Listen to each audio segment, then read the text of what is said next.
good day to you from the Animal Park that is located in the grounds of the National Exhibition Centre here. Let's go and take a look inside. There's something really important that I want to show you here, and that is the pricing policy. And in the pricing policy, there's something really important here, which is veterans of the war of Ukraine can come with one of their children, безкоштовно, which means free of charge in Ukrainian. So our defenders, if you're looking for something when you have some R&R time, if you're looking for something to do with your kids, this place is perfect. So one of the great things about this park is that it's a very, very hands-on experience. So as you walk in, you can grab some fruit and veg, and you can go and start feeding the animals. So right behind us are some goats, and they know they're going to get fed. And they're used to this, and they're going to be expecting now to see some treats. See, they're already here. Yeah, huh? There you go. Yeah, we have to share. We have to share. Okay? There you go. Didn't you come round already? Didn't you come round already? Yeah. And don't worry, they're not going to bite you. And even if they did, their teeth are very, very small anyway. See, they're very friendly animals because they're used to having people around them all the time. Okay, so we were just talking with these guys a while ago, and this is actually one big family, and they all have names, they all know their names, they answer to their names, and especially they answer to being given food, as we see Mariana now doing.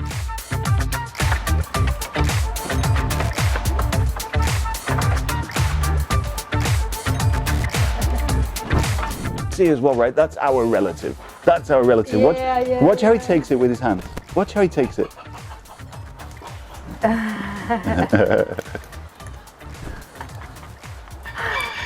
How sweet. He looks like me. I thought you were going to say he looks like me. So we're now here, obviously, with some of the exotic birds, and they're enjoying some sultanas. And they're absolutely beautiful, and they are so calm, apart from the odd nibble when he's saying, give me a little bit more. This is who lives here. And friends, it's tough to ask for help, but as you no doubt know, the situation in Ukraine is grim. Because of this, we have to turn to people and to various organizations to help provide for and support the animals here. Today marks 113 days since Russia's war against Ukraine went from a local conflict in the east of our country to an all-out attack on the entire country. And everybody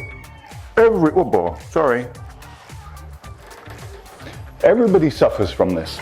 Whether we're talking about our animal friends or whether we're talking about our human friends. Everybody has been put into an increasingly difficult position because of the need to participate in the various different civilian efforts to support our defenders.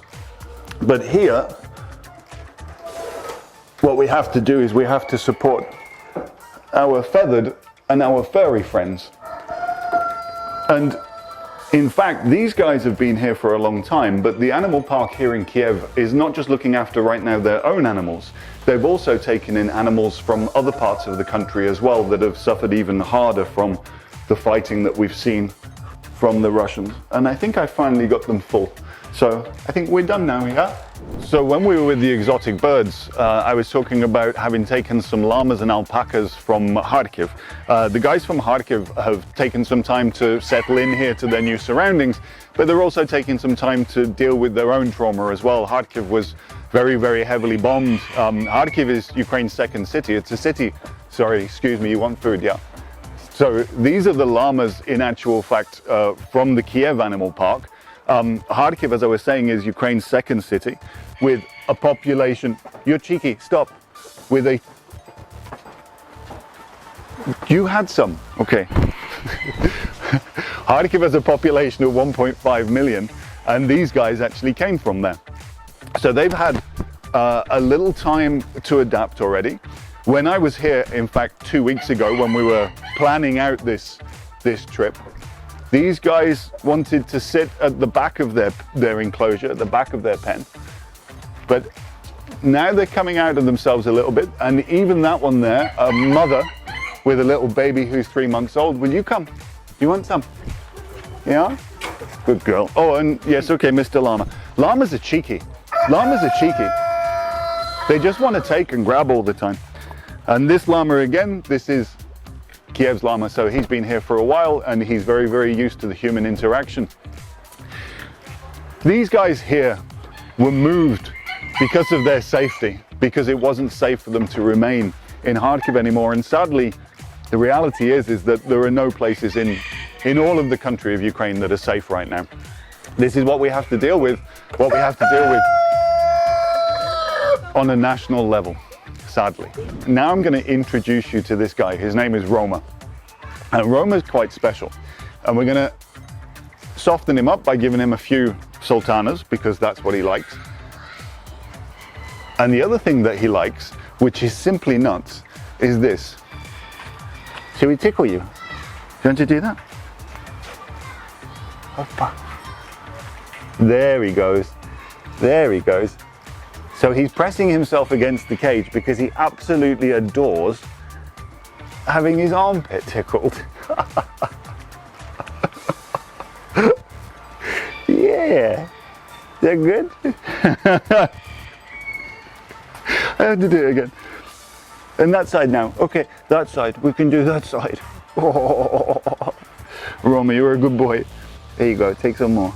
The problem that we continue to face is that we've got no way of knowing when these hostilities are going to end in our country.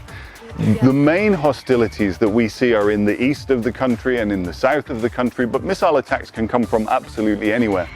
Air raid sirens here in the capital of Kiev are still a common everyday occurrence. We normally hear 3 or 4 air raid sirens in the capital of Kiev, in this city, this great cosmopolitan city of 3 million people. We are still, even though we're in this beautiful park and in this beautiful animal park right now, we are still under attack.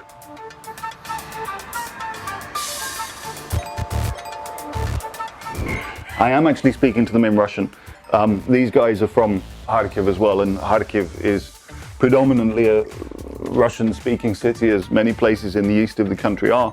Not that it really matters to anybody in Ukraine, because we all just speak whichever language it is that somebody wants to speak to us in, whether it's the language of sultanas, or whether it's the national state language of Ukraine, which is Ukrainian, or whether it's the everyday language for millions and millions of people. But Putin built this war around a nonsense fantasy of the rights of Russian speakers somehow being compromised or challenged. It's nonsense. It's nonsense. Really what he wants to do is he wants to destabilize the country.